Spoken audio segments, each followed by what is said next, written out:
I got so much motherfucking design on right now. Break it down, bring it back, make it clap. I got 3 old thoughts, new guap, where that dick. Bitches on my line, and you know they come strapped, don't stop. Assalamualaikum warahmatullahi wabarakatuh. Alhamdulillahi rabbil alamin wa bihi nasta'in ala umurid dunya waddin. Alhamdulillahi rabbil alamin. Rabbi shrahli sadri wa yassirli amri wahlul 'uqdatam min lisani yafqahu qawli. Baiklah, pertama-tama marilah kita panjatkan puji syukur kehadirat Allah Subhanahu wa taala yang telah memberikan kesehatan dan kesempatan sehingga saya dapat membuat video pada hari ini untuk memenuhi tugas UTS dari mata kuliah saya, yaitu rekayasa perangkat lunak ataupun yang sering disebut dengan RPL. Yang kedua yaitu sholawat bertangkaikan salam ke arwah Nabi besar Muhammad Sallallahu Alaihi Wasallam yang berlapaskan Allahumma sholli ala Sayyidina Muhammad wa ala ali Sayyidina Muhammad. Baiklah, yang saya hormati Bapak yang mengampu mata kuliah RPL ini, yaitu Bapak Rian Amanda, dan yang saya hormati teman-teman yang telah menyempatkan waktunya untuk melihat video UTS saya yang saya buat pada hari ini. Baiklah, di dalam video ini saya akan membahas mengenai 3 bab, di mana bab yang pertama yaitu mengenai pendahuluan yang isinya yaitu pengertian RPL, tujuan dari RPL, ruang lingkup RPL dan disiplin ilmu komputer, dan RPL disiplin ilmu lain, perkembangan RPL, profesi dan sertifikasi RPL dan pemecahan masalah, serta ringkasan dari bab 1 tersebut. Dan bab kedua yang saya bahas di sini yaitu mengenai yang pertama model proses RPL, yang kedua yaitu tahapan RPL, dan yang ketiga yaitu ringkasan dari bab 2 tersebut. Dan yang terakhir yang saya bahas di bab 3 yaitu mengenai sistem komputer. Baiklah, untuk pembukaan dari video ini cukup sekian. Maka kita akan masuk kepada bab yang pertama. Baiklah, di sini kita akan membahas bab yang pertama yaitu mengenai pendahuluan RPL, di mana di dalam pendahuluan ini terdapat 9 materi, dan materi yang pertama yang kita bahas yaitu mengenai pengertian dari RPL itu sendiri. Istilah dari RPL ataupun rekayasa perangkat lunak ini yaitu sudah umum dikenal dengan software engineering, di mana istilah ini disahkan pada tahun 1968 pada konferensi software engineering konferensi yang dilaksanakan oleh NATO. Banyak orang yang menyamakan antara software engineering ini dengan program komputer, akan tetapi di mana perangkat lunak ini berbeda dengan program komputer. Bedanya yaitu perangkat lunak ini berhubungan dengan bagaimana seluruh perintah yang akan digunakan untuk memproses informasi, bukan hanya mengenai program komputer saja. Akan tetapi perangkat lunak ini berhubungan dengan berapa besar biaya ataupun bagaimana cara memproduksi suatu perangkat lunak tersebut, bukan hanya mengenai program komputer saja, akan tetapi bagaimana manajemen produksinya, anggaran biayanya, metodenya, jadwalnya.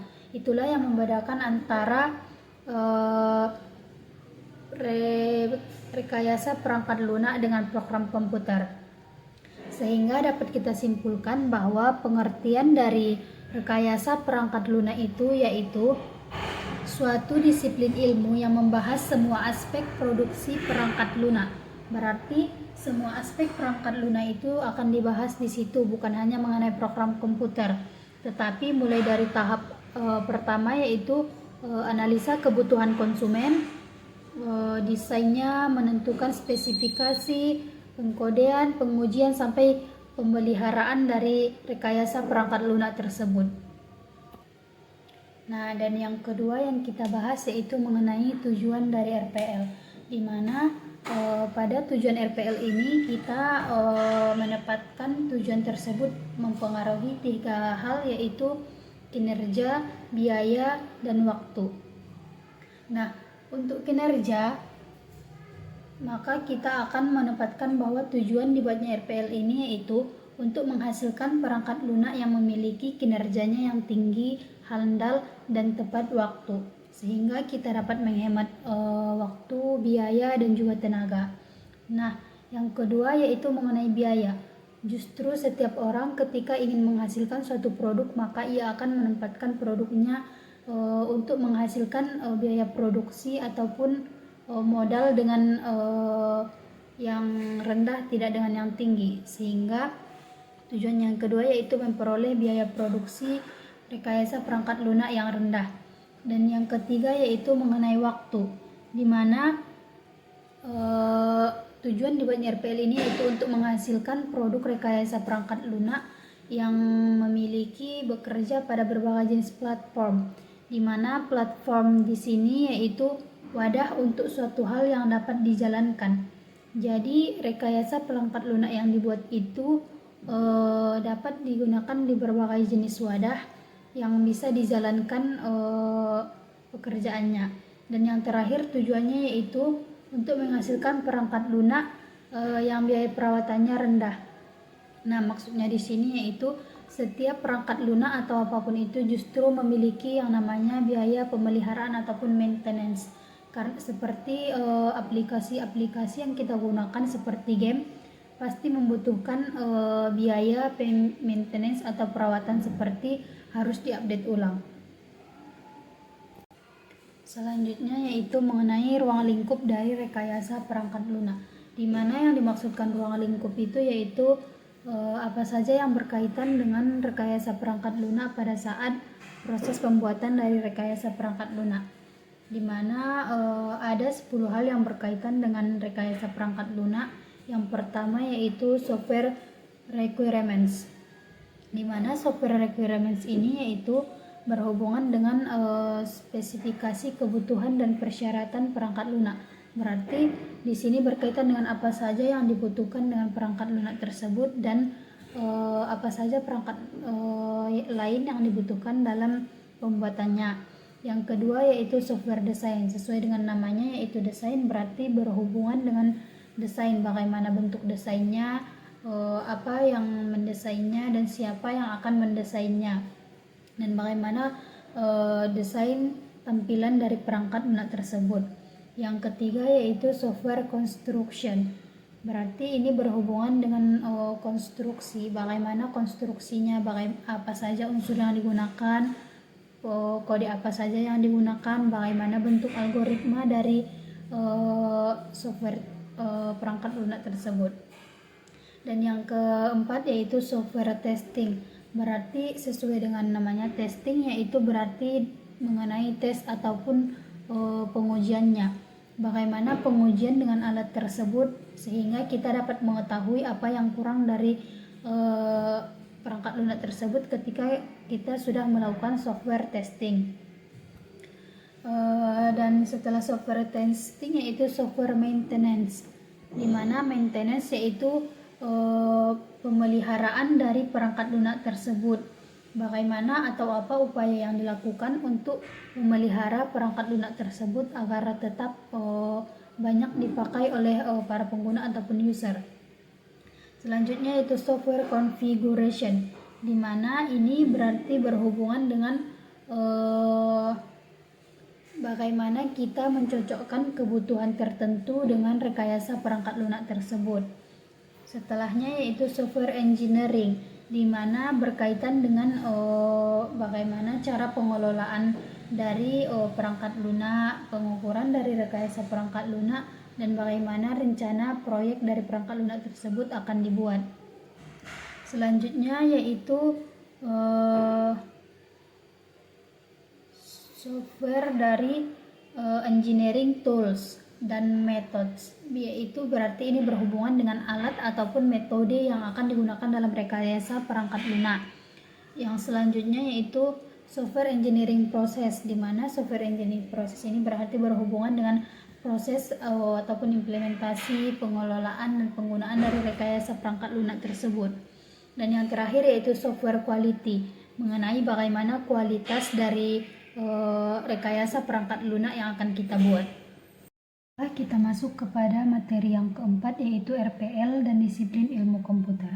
Di mana disiplin ilmu komputer ini dimulai sejak tahun 1940-an yang adanya pembaruan antara logika algoritma, teori algoritma, logika matematika, dan cara penyimpanan program yang secara elektronik pada komputer.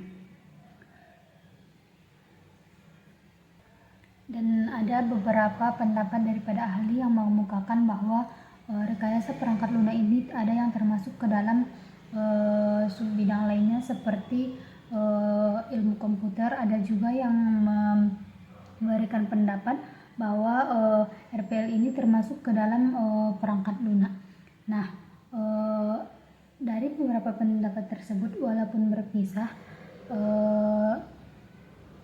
RPL ini juga membutuhkan subbidang ataupun dari bidang-bidang yang lain yang bisa membantu untuk membuat RPL. Contohnya itu seperti basis data, struktur data, logika, algoritma, sistem operasi, jaringan, dan lain-lainnya. Nah, yang selanjutnya yaitu RPL dan disiplin ilmu lain. RPL ini tidak hanya membutuhkan saling berketerhubungannya dengan disiplin ilmu komputer, akan tetapi ia juga perlu berkaitan dengan disiplin ilmu lain. Contohnya yaitu seperti yang pertama, bidang ilmu manajemen. Berarti di sini kita akan membahas mengenai akuntansi, finansial, pemasaran, bagaimana bagaimana pemasaran RPL itu seperti ekonominya, kuantitatifnya. Dan yang kedua yaitu ilmu lainnya, yaitu bidang ilmu matematika seperti aljabar, kalkulus, peluang, masalah, dan lain-lain. Dan yang selanjutnya yaitu bidang ilmu manajemen proyek, yaitu meliputi seperti ruang lingkup proyek, tenaga kerjanya, kualitas, manajemen, dan apa risiko dari RPL tersebut. Selanjutnya yaitu bidang ilmu manajemen kualitas, di mana hal ini meliputi yaitu seperti kendala apa yang terjadi ketika pemakaian RPL dan bagaimana cara mengatasinya. Selanjutnya yaitu bidang ilmu ergonomika. Ergonomika ini yaitu bagaimana interaksi antara manusia dengan komponen-komponen dari sistem komputer, seperti bagaimana interaksi user atau pengguna dengan perangkat keras komputer. Dan selanjutnya yang terakhir yaitu bidang ilmu rekayasa, di mana sistem ini meliputi sebagaimana berapa biaya yang dibutuhkan dan berapa keuntungan yang didapat, dan apakah dia termasuk rugi atau menguntungkan dalam pembuatan rekayasa perangkat lunak ini. Dan selanjutnya materi ke-6 dalam bab 1 ini yaitu perkembangan RPL, di mana perkembangan RPL ini secara singkatnya dimulai pada tahun 1940 yang dengan adanya komputer pertama yang membolehkan pengguna menulis kode program secara langsung.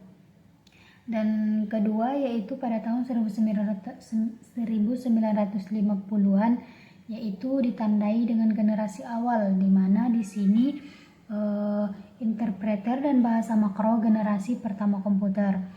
Dan pada tahun 1960-an muncullah generasi kedua compiler, di mana tadi generasi pertama adalah interpreter dan bahasa makro, dan generasi kedua ini yaitu compiler, di mana komputer mainframe mulai direkomendasikan pengembangan perangkat lunak pesanan, konsep software engineering mulai digunakan. Selanjutnya itu tahun 1970-an pengembangan perangkat lunak perangkat mikrokomputer komersial, dan 1980-an perangkat komputer personal. Disitulah munculnya PC komersial, peningkatan permintaan perangkat lunak. Dan 1990-an pemrograman berorientasi objek atau OOP, Agile Process dan Extreme Programming, peningkatan drastis kapasitas memori, peningkatan penggunaan internet.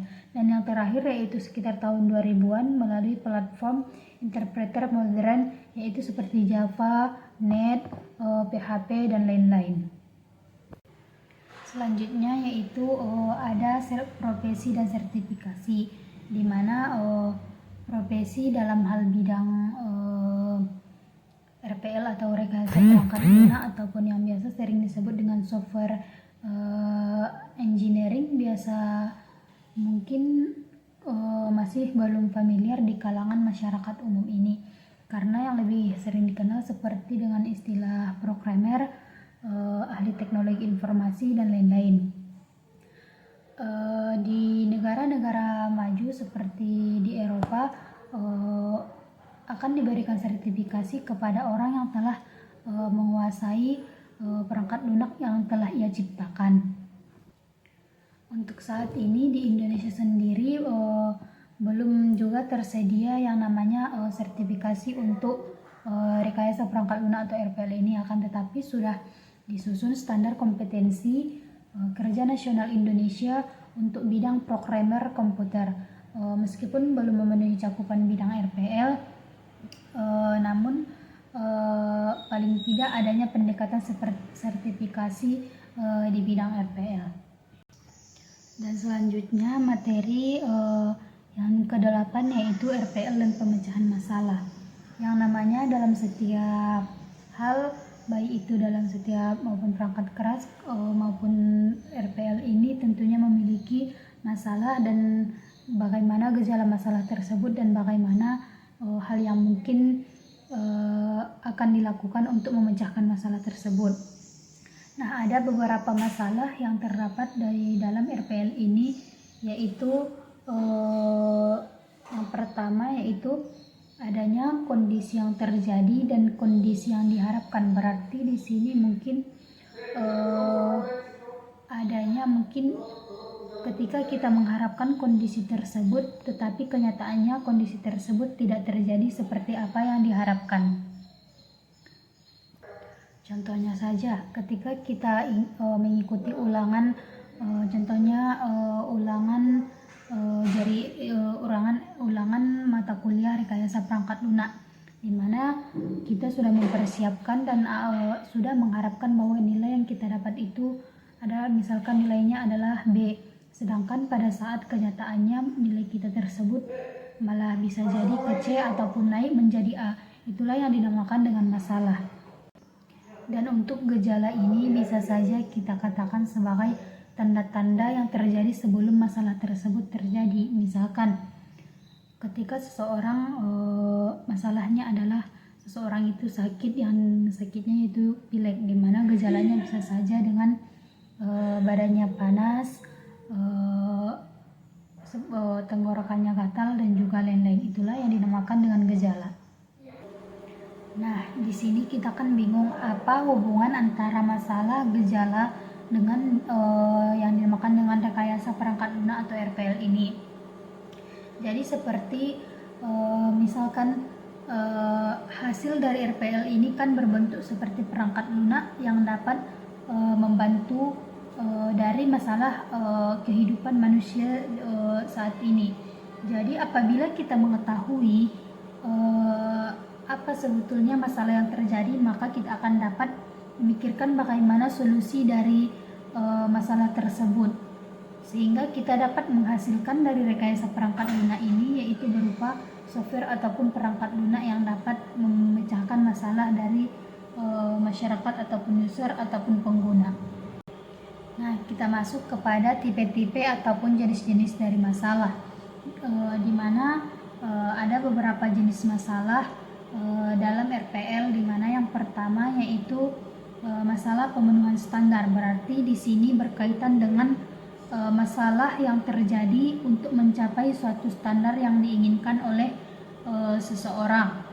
Dan yang kedua yaitu masalah pemilihan alternatif, di mana alternatif berarti jalan solusi. Berarti apa masalah yang terjadi untuk mencapai jalan keluar dari suatu masalah tersebut. Dan bagaimana bobot dari solusi tersebut, apakah cocok digunakan untuk mengatasi masalah tersebut atau tidak. Nah, yang ketiga yaitu masalah pemilihan alternatif. Maaf sudah tadi. Dan yang selanjutnya itu masalah pemenuhan kepuasan konsumen. Jadi di sini masalahnya yaitu bagaimana masalah tersebut berkaitan dengan keinginan konsumen atau masalahnya keinginan konsumen tersebut bagaimana. Dan yang terakhir yaitu masalah pencapaian tujuan. Jadi masalah tersebut berkenaan dengan tujuan yang akan kita capai.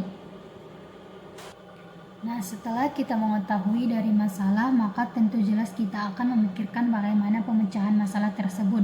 Baik itu untuk menentukan masalahnya apa, mengurangi atau menghilangkan masalah, ataupun mencegah masalah tersebut terjadi. Nah, secara umum untuk memecahkan suatu masalah ada beberapa cara yang kita lakukan, dan yang pertama yaitu memahami dan mendefinisikan masalah. Jadi ketika sudah ada masalah, maka terlebih dahulu kita memahami ataupun mengartikan masalah tersebut yang terjadi. Dan yang kedua yaitu membuat rencana untuk memecahkan masalah. Jadi untuk memecahkan masalah tersebut kita buat rencana bagaimana masalah tersebut dan bagaimana solusi yang tepat untuk memecahkan masalah tersebut.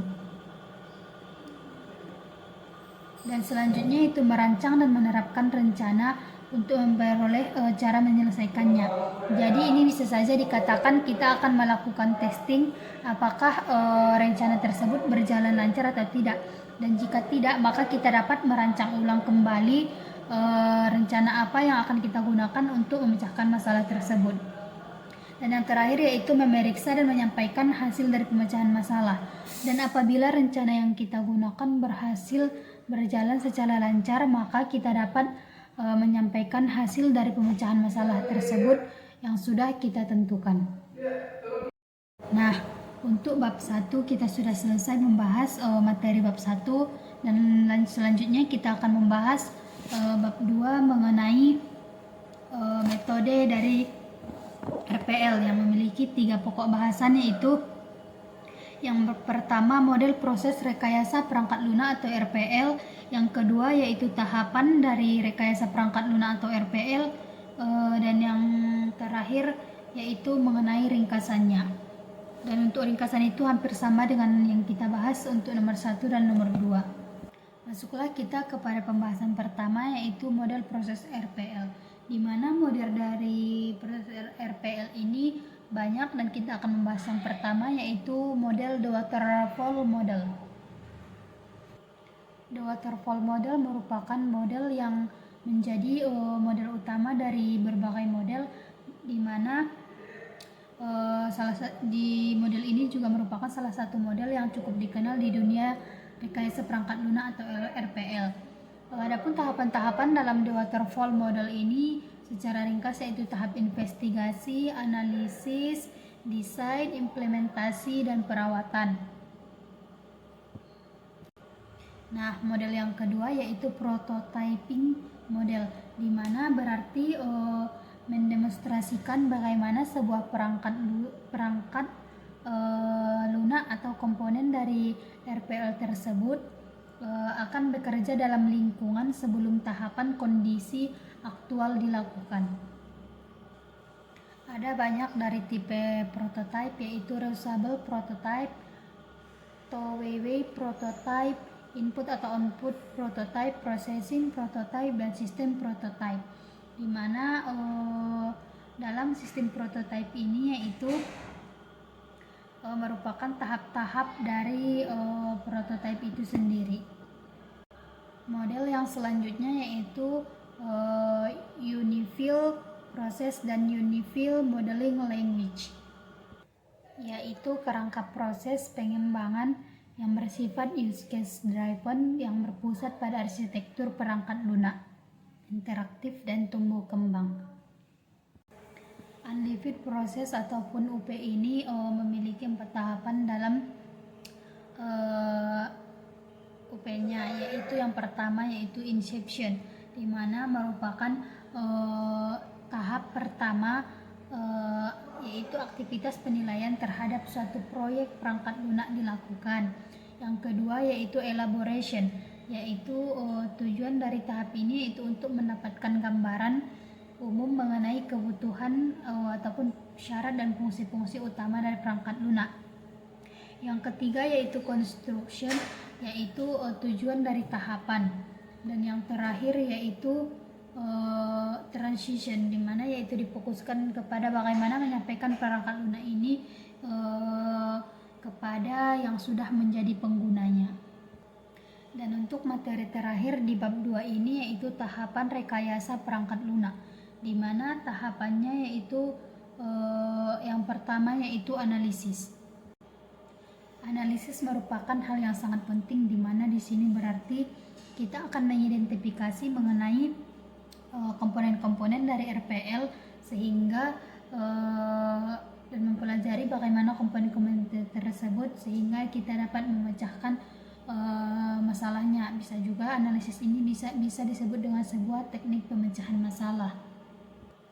Nah, setelah analisis ada yang dinamakan dengan desain untuk tahapan dari rekayasa perangkat lunak, di mana mendesain berarti bagaimana kita bentuk dari rekayasa perangkat lunak, berarti kita akan merencanakan bagaimana bentuk dari rekayasa perangkat lunak tersebut. Nah, hasil utama dari desain ini yaitu bisa saja spesifikasi desain umum, di mana berisi gambaran umum dari stakeholder sistem, mengerti akan seperti apa perangkat lunak yang akan dibangun. Sedangkan spesifikasi desain rincinya yaitu arsitektur rinci perangkat lunak yang diperlukan untuk merancang sistem sehingga memiliki konstruksi yang baik. Tahapan yang ketiga yaitu konstruksi, yaitu konstruksi ini bisa juga dikatakan dengan menerjemahkan hasil, di mana dalam konstruksi ini berarti menerjemahkan hasil, berarti kita akan mengartikan bagaimana hasil dari pembangunan dari rekayasa perangkat lunak. Selanjutnya tahapannya yaitu pengujian, di mana pengujian ini berarti rekayasa perangkat lunak tersebut akan diuji apakah ia bisa digunakan atau tidak. Dan yang terakhir yaitu proses perawatan dan konfigurasi, di mana proses perawatan dan konfigurasi ini berarti bagaimana kita merawat atau maintenance rekayasa perangkat lunak tersebut, apakah ia harus diupdate ketika ingin memulai software tersebut atau tidak. Dan di dalam dunia perangkat lunak ini ada beberapa tipe perawatan. Yang pertama yaitu tipe perawatan korektif, di mana dilakukan jika terjadi kesalahan dan biasanya dikenal sebagai bugs. Yang kedua yaitu tipe perawatan rutin, berarti ini rutin atau harus dilaksanakan setiap saat. Dan yang terakhir yaitu tipe perawatan sistem upgrade, berarti ketika ada perubahan komponen dari rekayasa perangkat lunak tersebut, maka perlu diadakan perawatan sistem upgrade untuk mengupgrade ataupun memperbarui rekayasa perangkat lunak tersebut. Untuk pembahasan bab 2 ini sudah selesai. Selanjutnya kita akan masuk kepada bab 3 yaitu mengenai sistem komputer. Komputer berarti di sini berarti adanya penggabungan baik itu dari user atau pengguna, hardware atau perangkat keras, software atau perangkat lunak. Penggabungan di sini dengan tujuan yaitu mendapatkan informasi yang berguna, kemudahan dalam bekerja dan kecepatan serta tujuan lainnya. Ada 3 komponen dalam sistem komputer ini, yaitu yang pertama manusia, perangkat keras, dan perangkat lunak. Nah, ketiga ini saling ketergantungan, dan apabila salah satu dari yang 3 ini tidak ada, maka sistem komputer tersebut tidak akan berjalan secara maksimal. Contohnya saja, ketika kita sudah memiliki komputer yang memiliki perangkat keras dan perangkat lunak, akan tetapi user atau penggunanya tidak ada, percuma, karena tidak ada yang akan menjalankan dari sistem komputer tersebut. Yang pertama kita akan membahas mengenai perangkat keras. Perangkat teman-teman sekalian mungkin tidak asing dengan yang namanya perangkat keras, karena perangkat keras ini merupakan bentuk fisik dari komputer yang dapat kita lihat, dapat kita sentuh. Perangkat keras yang pertama yang akan kita bahas yaitu unit keluaran ataupun output, di mana unit keluaran atau output ini bisa saja seperti speaker, monitor, scanner dan lain-lain. Untuk perangkatan input yaitu seperti keyboard, mouse, dan untuk perangkat pemrosesan yaitu CPU. Perangkat keras pertama yang akan kita bahas yang pertama di sini yaitu display. Display sama dengan monitor, yaitu berarti perangkat keluaran. Ia akan menghasilkan gambar ataupun menampilkan tampilan layar dari komputer.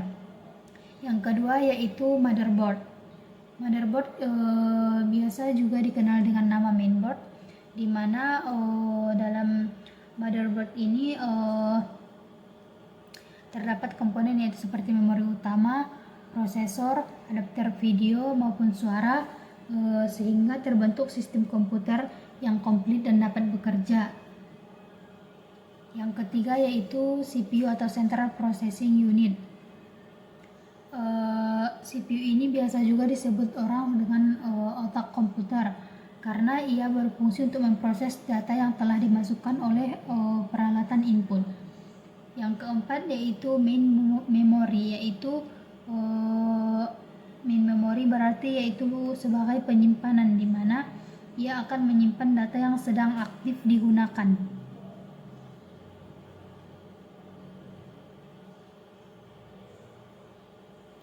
Dan yang kelima yaitu ada expansion card, kartu atau kartu ekspansi. Biasanya ia akan ditancapkan pada slot yang telah tersedia di motherboard. Contohnya yaitu seperti adapter video, audio maupun jaringan dan yang lain-lain. Yang keenam yaitu power supply, disebut juga yaitu PSU atau power supply unit. Ia akan menyuplai energi listrik dari energi jenis lain pada komputer lain di dalam komputer.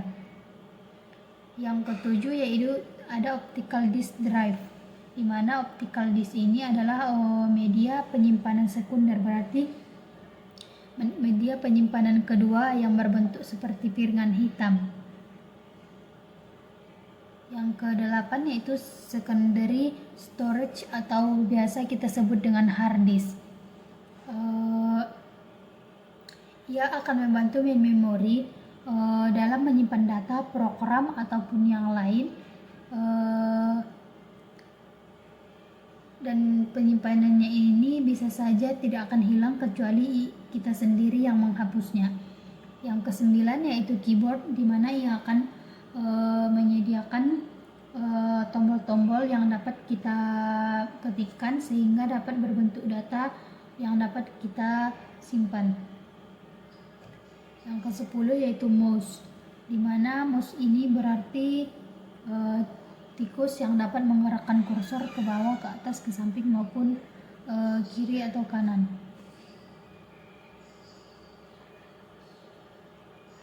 Nah, sekian pembahasan dari bab 3 ini. Itulah video mengenai penjelasan dari rekayasa perangkat lunak.